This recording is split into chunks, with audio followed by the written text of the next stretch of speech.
Khagrachari cantonment public school ও কলেজের সুপ্রিয় শিক্ষার্থীরা, তোমাদের সবাইকে শুভেচ্ছা। আশা করি তোমরা ভালো আছো। আজকে আমরা একাদশ দ্বাদশ শ্রেণীর ব্যবসায় সংগঠন ও ব্যবস্থাপনার দ্বিতীয় পত্রের অষ্টম অধ্যায়ের উপর আমরা ইতিপূর্বেই ক্লাস নিচ্ছিলাম। এটি আজকে দ্বিতীয় ক্লাস। আজকের টপিকটি হলো, তোমরা বোর্ডে দেখো এবং সবাই আশা করি লাইভ ক্লাসে তোমরা বই পুস্তক নিয়ে বসেছ। আজকের টপিকটি হলো various pattern or types of communication in business. ব্যবসায়ের বিভিন্ন যোগাযোগের প্রকারভেদ। তাহলে আজকের টপিকটি হলো যোগাযোগের প্রকারভেদ যেখানে ব্যবসায় ইনভলভ থাকে। তোমরা এখন বোর্ডের দিকে লক্ষ্য করো। ব্যবসায়ের যোগাযোগের প্রকারভেদকে তিনটি স্লটে উপস্থাপন করা হয়েছে। একটি স্লট হলো এ, একটি বি, একটি সি। এতে হলো communication on the basis of parties involve, বিভিন্ন পক্ষের উপস্থিতিতে ব্যবসায়ের প্রকারভেদ।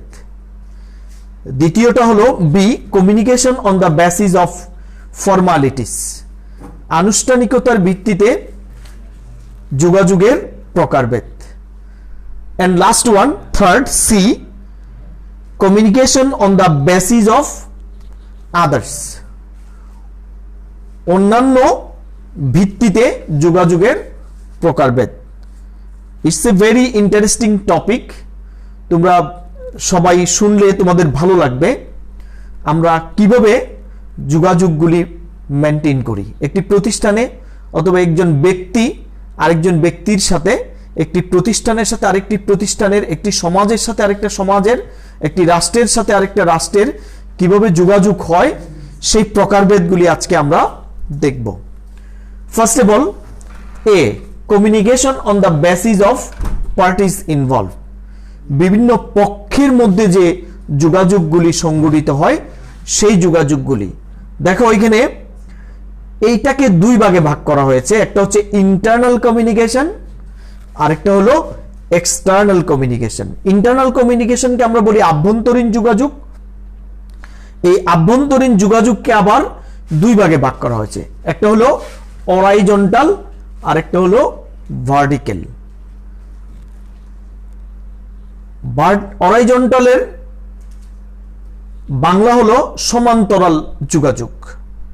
সমান্তরাল যোগাযোগ হতে পারে সমপদে থেকে, একই পদের কোনো ব্যক্তি অন্য কোনো বিভাগের একই পদের ব্যক্তির সাথে যে যোগাযোগটি হয়, অথবা সমজাতীয় প্রতিষ্ঠান অপর কোনো সমজাতীয় প্রতিষ্ঠানের সাথে যে যোগাযোগটা হয়, এটাকে বলা হয় হরাইজন্টাল বা হরাইজন্টাল কমিউনিকেশন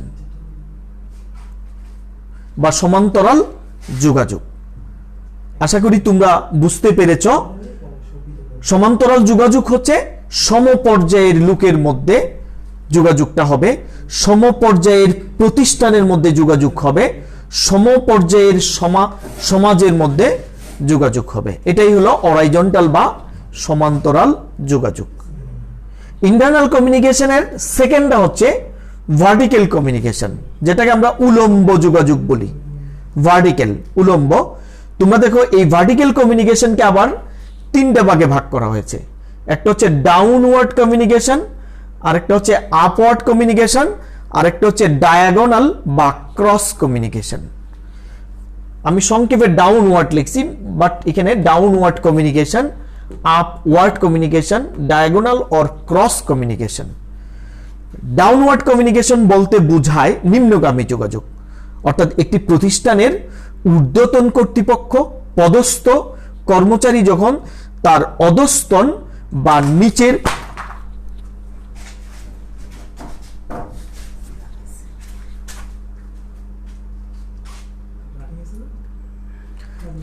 নিচের নিচের কর্তৃপক্ষের সাথে বা কোনো কর্মচারীর সাথে যোগাযোগ রক্ষা করবে, সেই যোগাযোগটাকে বলা হয় ডাউনওয়ার্ড বা নিম্নগামী যোগাযোগ। সহজ কথা, আমাদের এই খাগড়াছড়ি ক্যান্টনমেন্ট পাবলিক স্কুল ও কলেজের প্রিন্সিপাল স্যার যখন শিক্ষকদের সাথে অথবা কোনো কোনো ক্ষেত্রে তার শিক্ষার্থীদের সাথে যোগাযোগ করবেন, সেই যোগাযোগটাকে আমরা বলবো ডাউনওয়ার্ড কমিউনিকেশন। তাহলে ডাউনওয়ার্ড কমিউনিকেশনের জন্ম হয়, উৎপত্তি হয় উপরের স্তরে, আর এটা সরবরাহ হয় নিচের স্তরে। অর্থাৎ উপরের কোনো ব্যক্তি, ঊর্ধ্বতন কোনো ব্যক্তি যখন নিচের কোনো ব্যক্তির সাথে কোনো যোগাযোগ করবে, তখন সেই যোগাযোগটাকে বলবো আমরা নিম্নগামী বা ডাউনওয়ার্ড কমিউনিকেশন। আশা করি তোমরা ডাউনওয়ার্ড কমিউনিকেশনটা বুঝছো। যারা ডাউনওয়ার্ড কমিউনিকেশনটা বুঝবে, অনুধাবন করতে পারবে, সহজে আপওয়ার্ডটা বোঝা যাবে। আপওয়ার্ডটা ঠিক তার উল্টাটা, অর্থাৎ একটি প্রতিষ্ঠানের নিম্ন পদের কোনো ব্যক্তি, অধস্তন কোনো ব্যক্তি পদস্থ কোনো ব্যক্তির সাথে ঊর্ধ্ব পদের কোনো ব্যক্তির সাথে যখন কোনো যোগাযোগ সম্পাদন করবে, তখন সেই যোগাযোগকে বলা হয় আপওয়ার্ড কমিউনিকেশন।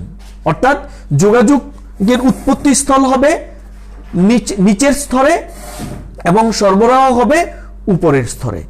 একইভাবে আমরা উদাহরণ দিয়ে বলতে পারি, কেসিপিএসসির কোনো শিক্ষার্থী যদি কোনো শিক্ষকের সাথে যোগাযোগ করে, তাহলে এটা আপওয়ার্ড যোগাযোগ। কেসিপিএসসির কোনো শিক্ষার্থী যদি প্রিন্সিপাল স্যারের সাথে যোগাযোগ করে, তাহলে এটা আপওয়ার্ড যোগাযোগ, ঊর্ধ্বগামী যোগাযোগ। কেসিপিএসসির কোনো শিক্ষার্থী যদি কমান্ডার স্যারের সাথে দেখা করে বা যোগাযোগ করে বা কথা বলে, তখন এটা আপওয়ার্ড কমিউনিকেশন হয়ে যাবে। আশা করি তোমরা ডাউনওয়ার্ডটা বুঝছো। ডাউনওয়ার্ডটা সংক্ষেপে যদি মনে রাখতে চাও, উপর থেকে নিচে, আর আপওয়ার্ডটা নিচ থেকে উপর দিকে। এরপরে হচ্ছে ডায়াগোনাল বা ক্রস, এটাকে বলা হয় কৌণিক যোগাযোগ। এখানে আপওয়ার্ডও নাই, ডাউনওয়ার্ডও নাই। একটি বিভাগের কোনো কর্মী ওই প্রতিষ্ঠানের অপর কোনো বিভাগের কর্মীর সাথে যদি যোগাযোগ করে, একটি প্রতিষ্ঠানের কোনো কর্মী অপর কোনো প্রতিষ্ঠানের কর্মীর সাথে যখন যোগাযোগ করে, সেই যোগাযোগটাকে বলি আমরা ডায়াগোনাল বা ক্রস কমিউনিকেশন। অর্থাৎ এখানে উপরের স্তর বা নিম্নের কোনো স্তরের স্থান নেই। এখানে যে কোনো ব্যক্তি যে কোনো পদবিতে থেকে অপর কোনো প্রতিষ্ঠানের বা অপর কোনো ডিপার্টমেন্টের বিভাগের অন্য কোনো পদবীর ব্যক্তির সাথে যোগাযোগ করতে পারে, সেই যোগাযোগটাকে বলা হয় ডায়াগোনাল। আশা করি তোমাদের এইগুলি ভালো লাগছে যে আমরা কিভাবে যোগাযোগ করি। আমরা এখন যোগাযোগের ধরনগুলি বুঝবো। আমরা যখন কারোর সাথে কথা বলবো, তখন ওই যোগাযোগটা কার মধ্যে পড়ে, কোন সিস্টেমের মধ্যে পড়ে, কোন প্রকারের মধ্যে পড়ে, এটা এখন তোমরা বুঝতে পারছো। তাহলে আমরা ইন্টারনাল দেখলাম দুইটি, আবারও একটু ডিসকাস করছি। ইন্টারনাল দুইটি, একটা হলো হরাইজন্টাল সমান্তরাল যোগাযোগ, আর একটা হলো ভার্টিক্যাল বা উলম্ব যোগাযোগ। ভার্টিক্যালটাকে আবার আমরা তিনটা ভাগে ভাগ করছি, একটা হচ্ছে ডাউনওয়ার্ড, একটা আপওয়ার্ড, একটা ডায়াগোনাল বা ক্রস। এর মধ্যে পার্টিজ ইনভলভের মধ্যে লাস্ট হচ্ছে এক্সটার্নাল। এক্সটার্নালের বাংলাই হচ্ছে বাহ্যিক, অর্থাৎ প্রতিষ্ঠানের ভিতরে কোনো যোগাযোগ নয়, পরিবারের ভিতরে কোনো যোগাযোগ নয়, সমাজের ভিতরে কোনো যোগাযোগ নয়। একটি প্রতিষ্ঠানের কোনো ব্যক্তি অথবা প্রতিষ্ঠান নিজেই, একটি পরিবারের কোনো ব্যক্তি অথবা একটি সমাজের কোনো ব্যক্তি অপর কোনো প্রতিষ্ঠান অথবা সমাজ অথবা পরিবারের সাথে যখন যোগাযোগ করবে, সেই যোগাযোগটাকে আমরা বলবো এক্সটার্নাল, অর্থাৎ এটা বাহ্যিক। তাহলে communication on the basis of parties ইনভলভের এই দুইটি যোগাযোগের প্রকারভেদ সম্পর্কে তোমরা ধারণা পেলে। আসো আমরা বিতে চলে যাই। B, communication on the basis of formalities. ফর্মালিটিসের বাংলাই হচ্ছে আনুষ্ঠানিকতা। আমরা আনুষ্ঠানিক অনানুষ্ঠানিক যোগাযোগ করতে পারি। যেমন আনুষ্ঠানিকতার ভিত্তিতে যোগাযোগকে দুই ভাগে ভাগ করা হয়, একটা হচ্ছে ফর্মাল কমিউনিকেশন, আরেকটা হচ্ছে ইনফর্মাল কমিউনিকেশন। আমি সংজ্ঞা বলার আগে তোমাদের ছোট্ট উদাহরণ দেই, তোমরা ইজিলি বুঝতে পারবে। ফর্মাল কমিউনিকেশন, তোমরা যখন শিক্ষার্থী, তোমরা ছুটির জন্য স্যারের কাছে অ্যাপ্লিকেশন লেখো, তারপরে তোমাদের প্রশংসাপত্র উত্তোলন, প্রত্যয়নপত্র উত্তোলনের জন্য অ্যাপ্লিকেশন করো। ওই অ্যাপ্লিকেশন একটা নির্দিষ্ট ফরম্যাটে থেকে অ্যাপ্লিকেশনটা করতে হয়। তাহলে অ্যাপ্লিকেশনটা আমরা কার কাছে করি? শিক্ষার্থী হিসেবে কার কাছে? প্রিন্সিপালের কাছে করি। তাহলে এই যে একটা আনুষ্ঠানিকতা মেনে, একটা নিয়ম শৃঙ্খলা মেনে আমি আমার প্রিন্সিপাল স্যারের সাথে যোগাযোগ করলাম, এই যোগাযোগটাকে বলা হয় ফর্মাল। এখানে কোনো ব্যক্তিগত কথা, আবেগ, অভিলাষ, উচ্ছ্বাস ইত্যাদির স্থান নেই। এখানে নির্দিষ্ট ফরম্যাটে থেকেই তুমি তোমার মূল কথাগুলি ব্যক্ত করবে তোমার ঊর্ধ্বতন কর্তৃপক্ষের কাছে, এবং ঊর্ধ্বতন কর্তৃপক্ষ যদি তোমাকে রেসপন্স করে, যোগাযোগ করে, উনিও একটা ফর্মালিটির মধ্যে তোমার সাথে যোগাযোগটা মেনটেন করবে। অর্থাৎ এখানে ব্যক্তিগত কোনো কথা বলার সুযোগ নেই, আবেগী কোনো কথা বলার সুযোগ নেই। তাহলে এটা হলো ফর্মাল কমিউনিকেশন। ফর্মাল কমিউনিকেশন তাহলে কোনটি? যেটি আনুষ্ঠানিক। কিরকম আনুষ্ঠানিক? যে যোগাযোগের মাধ্যমে নির্দিষ্ট ডিসিপ্লিন মেনটেন করে মেনে কর্তৃপক্ষ বা কোনো সংশ্লিষ্ট ব্যক্তিবর্গের সাথে যোগাযোগ রক্ষা করতে হয়, সেই যোগাযোগটাকে আমরা বলি ফর্মাল যোগাযোগ। আমাদের দৈনন্দিন জীবনে আমাদের প্রতিষ্ঠান থেকে বিভিন্ন প্রতিষ্ঠানে বিভিন্ন চিঠিপত্রের আদান প্রদান হয়, আমাদের ঊর্ধ্বতন কর্তৃপক্ষের কাছে, সরকারের বিভিন্ন মন্ত্রণালয়ের কাছে, এই সোসাইটির বিভিন্ন কর্তৃপক্ষে ব্যক্তিবর্গের কাছে আমাদের প্রতিদিন দৈনন্দিন বেশ কিছু চিঠিপত্রের আদান প্রদান হয়। এই প্রায় সবগুলি চিঠিপত্রই ফর্মাল কমিউনিকেশনের অন্তর্ভুক্ত। তাহলে ইনফর্মালটা কি হবে? এমনি বোঝা যায় যে ইনফর্মালটা হবে ঠিক ফর্মালের উল্টা। উল্টা কি? যে আমি একটা উদাহরণ দেই, তুমি যখন তোমার মায়ের কাছে, তোমার বাবার কাছে, তোমার ভাইয়ের কাছে, তোমার বন্ধুর কাছে, তোমার বোনের কাছে যখন কোনো চিঠি লিখবা, একটা মেসেজ লিখবা, তখন যে নিয়মাবলী আমরা অনুসরণ করি সেটাকে আমরা বলি ইনফর্মাল। এখানে নির্দিষ্ট কাঠামোর ভিতরে থেকেই তুমি মেসেজ বা চিঠিটা লেখার প্রয়োজন নেই। এখানে কিছু আবেগে কাজ করে, এখানে আনন্দ উচ্ছ্বাসের কাজ করে। অর্থাৎ তোমার ব্যক্তিগত রুচি, অভিলাষ এখানে স্থান পাবে, যেখানে ফর্মাল চিঠিতে ব্যক্তিগত অভিলাষ বা রুচি স্থান পায়নি। তাহলে এটা হচ্ছে ইনফর্মাল। এখানে ব্যক্তিগত কথাবার্তা বলতে পারো। আমি আমার বন্ধুর কাছে চিঠি লিখব অথবা মেসেজ দিব, ওকে অনেক কথাই আমি বলতে পারি। এই কথা একেবারে নির্দিষ্ট কাঠামো থেকেই বলতে হবে এমন কোনো বিধিবাধ্যকতা নেই। তাহলে নির্দিষ্ট ওয়েতে না থেকে একটু গতানুগতিক, একটু ডিসিপ্লিন থেকে একটু বের হয়ে যে যোগাযোগ আমরা মেনটেন করি, সেই যোগাযোগটাকে বলা হয় ইনফর্মাল কমিউনিকেশন।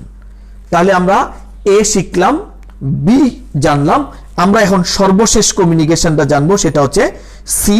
কমিউনিকেশন একটু নিচে পড়ছে বোর্ডের, তোমরা আশা করি আমি ভালোভাবে উচ্চারণ করে বলবো, তোমরা বুঝতে পারবা। সিটা হচ্ছে communication on the basis of others. আমরা যখন এই দুইটা ক্যাটাগরি ছাড়া আর কোনো ক্যাটাগরিতে কারোর সাথে যোগাযোগ করব, তখন সেটাকে বলবো অন্যান্য পক্ষের সাথে যোগাযোগ। যেমন এখানে 4টি পয়েন্ট আছে। একটা হলো personal communication, second mass communication, third organisational communication, and fourth হচ্ছে রুটিন কমিউনিকেশন। তাহলে আদার্স কমিউনিকেশনের মধ্যে কয়টা টাইপ আছে, কয়টা প্রকারভেদ আছে? 4টা। কি কি? পার্সোনাল কমিউনিকেশন, তারপরে মাস কমিউনিকেশন, তারপরে organisational communication, and last one routine communication. তাহলে এই 4টা। পার্সোনাল কমিউনিকেশনকে বলি ব্যক্তিগত যোগাযোগ, মাস কমিউনিকেশনকে আমরা বলবো গণ যোগাযোগ, অর্গানাইজেশনাল যোগাযোগকে বলবো আমরা প্রাতিষ্ঠানিক যোগাযোগ, এবং রুটিন কমিউনিকেশনকে আমরা বলবো দৈনন্দিন সূচির মধ্যে থেকে যে যোগাযোগ। চলো আমরা পার্সোনাল কমিউনিকেশন। আমাদের বাংলাদেশে প্রায় 17 কোটি মানুষ, কারোর সাথে না কারোর সাথে আমাদের যোগাযোগ আছে। দেশের অভ্যন্তরে, বহির্বিশ্বের কোনো ব্যক্তি, কোনো প্রতিষ্ঠানের সাথে। আমরা যখন কোনো ব্যক্তির সাথে যোগাযোগ করব, যে প্রক্রিয়ায় যোগাযোগ করব, এই যোগাযোগটাকে বলি আমরা পার্সোনাল কমিউনিকেশন। এই পার্সোনাল কমিউনিকেশন তুমি চিন্তা করে দেখো যে অন্যান্য এই যে আমরা এই যোগাযোগগুলি দেখাইলাম, এই প্রকারভেদগুলি এর মধ্যে পড়বে না। আমি আমার এক বন্ধুর সাথে কথা বলবো, এটা বিভিন্ন ওয়েতে আমি কথা বলতে পারি। চিঠি লিখে কথা বলতে পারি, টেলিফোন করে কথা বলতে পারি, হোয়াটসঅ্যাপে কথা বলতে পারি, ইমেইলে কথা বলতে পারি, ইন্টারনেটে কথা বলতে পারি। এগুলি হচ্ছে পার্সোনাল কমিউনিকেশন। এখানে পার্সোনাল কমিউনিকেশনের মধ্যে, ব্যক্তিগত যোগাযোগের মধ্যে এটা অফিসিয়াল হতে পারে, একান্ত ব্যক্তিগত হইতে পারে, গোপনীয় হইতে পারে ইত্যাদি। তাহলে এটা হচ্ছে পার্সোনাল কমিউনিকেশন। সবচেয়ে ইম্পর্টেন্ট হচ্ছে মাস কমিউনিকেশন, গণযোগাযোগ। আমাদের মাননীয় প্রধানমন্ত্রী অথবা মহামান্য রাষ্ট্রপতি যদি দেশের এই দুর্যোগ চলাকালীন অবস্থায় দেশের আপামর জনসাধারণকে কোনো কিছু জানান দিতে চান, তাহলে ওনারা ভিডিও কনফারেন্স করে অথবা টেলিভিশনে বক্তব্য দিয়ে আমাদের এই 17 কোটি মানুষের সাথে, নাগরিকের সাথে যোগাযোগ করতে পারেন। সেই যোগাযোগটাকে আমরা বলবো মাস কমিউনিকেশন বা গণযোগাযোগ। তোমরা প্রায়ই দেখো টেলিভিশনে মাননীয় প্রধানমন্ত্রী ভাষণ দিচ্ছেন, মহামান্য রাষ্ট্রপতি ভাষণ দিচ্ছেন। এই ভাষণের মধ্যে নাগরিকের জন্য বিভিন্ন মেসেজ থাকে। আমরা টেলিভিশন খুলে বসে থাকি যে আমাদের প্রধানমন্ত্রী কি বলছেন, আমাদের মহামান্য রাষ্ট্রপতি কি বলছেন, এবং সেই অনুযায়ী আমরা চলার চেষ্টা করি। এই যে সরকারের সাথে সাধারণ মানুষের যে যোগাযোগ, বিভিন্ন মন্ত্রণালয়ের সাথে সাধারণ মানুষের যোগাযোগ, বিভিন্ন কর্তৃপক্ষের সাথে সাধারণ মানুষের যে যোগাযোগ, এই যোগাযোগটাকে বলি আমরা মাস কমিউনিকেশন বা গণযোগাযোগ। আশা করি তোমরা বুঝেছ। চলো আমরা থার্ড থিং, অর্গানাইজেশনাল কমিউনিকেশন। বাংলাদেশে 29টা মন্ত্রণালয় আছে, অনেকগুলি প্রতিষ্ঠান আছে, হাজার হাজার প্রতিষ্ঠান, কলকারখানা, ফ্যাক্টরি, শিক্ষা প্রতিষ্ঠান, ফিনান্সিয়াল অর্গানাইজেশন। বিভিন্ন প্রয়োজনে দৈনন্দিন বিভিন্ন কর্মকাণ্ডের মধ্যে একটি প্রতিষ্ঠান অন্য প্রতিষ্ঠানের সাথে বিভিন্ন যোগাযোগের প্রয়োজন হয়। শিক্ষা প্রতিষ্ঠান, অন্যান্য প্রতিষ্ঠান, শিক্ষা প্রতিষ্ঠান ছাড়াও অন্যান্য প্রতিষ্ঠানের সাথে যোগাযোগ করার প্রয়োজন হয়, অথবা একটি শিক্ষা প্রতিষ্ঠান আরেকটি শিক্ষা প্রতিষ্ঠানের সাথে যোগাযোগ করার প্রয়োজন হয়। যখন আমরা এই ধরনের যোগাযোগগুলি করব, তখন সেটাকে বলবো অর্গানাইজেশনাল কমিউনিকেশন। তাহলে আমরা তিনটা শিখলাম: পার্সোনাল, ব্যক্তিগত যোগাযোগ; মাস কমিউনিকেশন, গণযোগাযোগ; লাস্ট ওয়ান আমরা শিখলাম অর্গানাইজেশনাল বা প্রাতিষ্ঠানিক যোগাযোগ। এবং সর্বশেষ হচ্ছে রুটিন কমিউনিকেশন। রুটিন কমিউনিকেশন আর কিছুই না। যদি কলেজ খোলা থাকতো, তোমরা সকাল 8:45 এই বাউন্ডারিতে ঢুকতে, তারপরে ক্লাসে যেতে, ফর্মাল ক্লাস করতে, তারপরে তোমরা রুটিন অনুযায়ী একটা ক্লাসে অ্যাটেন্ড করতে। তাহলে তোমরা বুঝতে পারতে যে এখন 9টা বাজছে, কোন স্যার আসবে, রুটিনে এমুক স্যারের নাম লেখা, এই স্যার এসে ক্লাস নেবেন। তাহলে এই যে প্রাত্যহিক দৈনন্দিন, বলতে হয় না, একদিন একটা সেট করে একটা রুটিন দিয়ে দেওয়া হয়েছে নোটিশ বোর্ডে, তোমাদের ব্যাগের মধ্যে প্রত্যেকের একটা রুটিন আছে, তোমরা এই রুটিন দেখে দেখে ক্লাসে চলে আসতে। তাহলে এই যে তোমাদের সাথে শিক্ষকের যোগাযোগ, তোমাদের সাথে প্রতিষ্ঠানের যোগাযোগ, তোমাদের সাথে প্রশাসক কর্তৃপক্ষের যোগাযোগ, এই যোগাযোগগুলি রুটিন মাফিক, এটা দৈনন্দিন, প্রতিদিন আমরা করি। আমরা প্রতিদিন ঘুম থেকে উঠে কি করি? আমরা ব্রাশ নেই, ওয়াশরুমে যাই, দাঁত পরিষ্কার করি। মুসলমান হলে আমরা উজু করি, নামাজের জন্য প্রস্তুতি নেই। অন্য ধর্মের মানুষ হলে আমরা অন্য ধর্মের পূজা বা প্রার্থনা, উপাসনা করার জন্য প্রস্তুতি নেই। এটা আমরা প্রতিদিনই করি। তাহলে এই যে একটা সৃষ্টিকর্তার সাথে যোগাযোগ অথবা প্রাত্যহিক কর্মকাণ্ডের শুরু, এটাও একটা কমিউনিকেশন। এই কমিউনিকেশনগুলি পরে রুটিন। আমরা প্রতিদিনই অন্তত বাংলাদেশের মানুষ 3 বেলা খাই, সকালে, দুপুরে, রাতে। তাহলে এটা একটা রুটিন। এটা আমরা এই খাবারের সময় সকালবেলা, ভোরবেলা হইলে আমরা এই নাস্তা করার একটা টেন্ডেন্সি আমাদের মধ্যে জেগে ওঠে, দুপুর হইলে আমরা লাঞ্চ করার জন্য একটা টেন্ডেন্সি জেগে ওঠে, একটু রাত হইলে আমাদের ডিনার করার জন্য টেন্ডেন্সি জেগে ওঠে। তাহলে এই যে ডিনার করতে গেলেও তো মাকে অথবা বোনকে বা বলতে হবে কাউকে যে আমাকে খাবার দাও, তাহলে তার সাথে যোগাযোগ হলো। এটাই হলো রুটিন কমিউনিকেশন। তাহলে সুপ্রিয় শিক্ষার্থীরা, তোমরা আজকে কি শিখলে? যোগাযোগের প্রকারভেদ, যে যোগাযোগ কিভাবে করা যায়। আমরা 3টা ওয়েতে যোগাযোগটা দেখলাম। একটা হচ্ছে পার্টিজ ইনভলভেড, সংক্ষেপে যদি বলি, আরেকটা হচ্ছে ফর্মালিটিস, আরেকটা হচ্ছে আদার্স। পার্টিজ ইনভলভের মধ্যে আমরা দেখলাম ইন্টারনাল, এক্সটার্নাল 2 প্রকার। ইন্টারনালকে আবার 2 ভাগে ভাগ করা হয়েছে, অরাইজন্টাল, ভার্টিক্যাল। ভার্টিক্যালকে আবার 3 ভাগে ভাগ করা হয়েছে, upward, downward and diagonal or cross. তারপরে এক্সটার্নালকে কোনো ভাগ করা হয়নি। সিতে আমরা দেখলাম 2 ধরনের যোগাযোগ আছে, ফর্মাল, ইনফর্মাল, এবং সিতে আমরা দেখলাম 4 ধরনের যোগাযোগ আছে। 4 ধরনের যোগাযোগের মধ্যে পার্সোনাল, মাস, রুটিন, অর্গানাইজেশন। তাহলে আশা করি তোমরা আমার এই কথাগুলি, আজকের এই ক্লাসটি তোমরা ভালোভাবে অনুধাবন করতে পেরেছো। বাড়ির কাজ বরাবরই ওই আগেরটাই, যা আজকে লিখে দিলাম, যা পড়ালাম তা একটু করে তোমরা দেখে নাও। আর বরাবরই যে কথাটা বলি, তোমরা নিজের গৃহে থাকো। বাংলাদেশের দুর্যোগ আরো উপরের দিকে যাচ্ছে, নিজের ঘরে নিরাপদ থাকো। একান্ত প্রয়োজন হলে বাইরে বের হলে মাস্ক পরে বের হও। তারপরে ঘন ঘন হাত দাও, বেশি করে পানি খাও, নিজেকে সুরক্ষা করো। তুমি যদি নিজে সুরক্ষিত থাকো তাহলে তোমার পরিবারের অন্যান্য সদস্য সুরক্ষিত থাকবে, আর পরিবারের সবাই যদি সুরক্ষিত থাকে তাহলে সমাজ সুরক্ষিত থাকবে। সমাজ যদি সুরক্ষিত থাকে তাহলে আমাদের এই সুন্দর দেশটি, শস্য শ্যামলা এই দেশটি সুরক্ষিত থাকবে। আল্লাহ হাফেজ, সবাই ভালো থাকো।